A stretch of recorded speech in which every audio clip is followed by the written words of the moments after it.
Global food market is huge. If we want to capture, then we needs compliance of international laws and standards.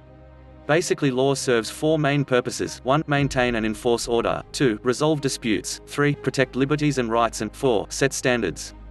In my understanding, best practices are those where you identify, define and optimize your process.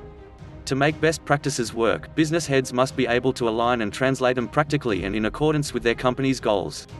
The good part is when a business implements best practices, it minimizes problems which resulted in better bottom line. In food and beverage industry, processes vary tremendously from process to process and according to the size of the company and facility, and so the laws pertinent to them.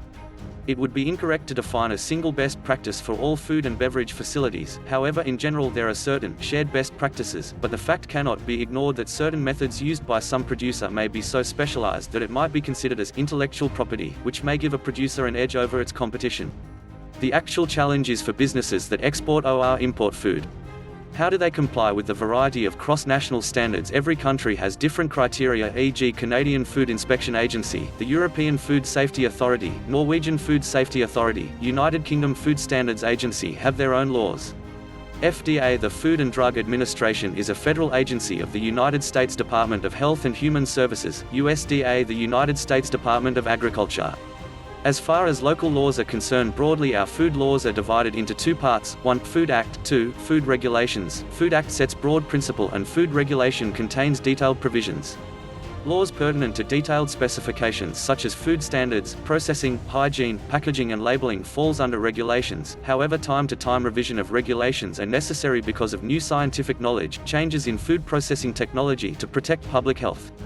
These regulations are the guidelines for inspection, certification systems for foods, import and export. The proper implementing of such law encourages fair trade practices. In Pakistan we have multiple rather complex laws. Altogether we have 64 acts, ordinances and rules through which government controls food sector. The legislation includes the Pure Food Ordinance 1960, the Provincial Food Authority Acts, Provincial Border Areas Order, Food Distribution Order, Food Grain Order, Sugar Factories Control Act, GUR Control Act, Rice Ordinance, Wheat, Maize, Distribution Order, Flour Mill Order, Economy of Food Order, Hydrogenated Vegetable Oil Act, Provincial Meat Order, Mandi Control and Procurement Order, Hotel and Restaurant Act, Hoarding Black Market Order, Price Control Act, Animal Feed Ordinance, etc.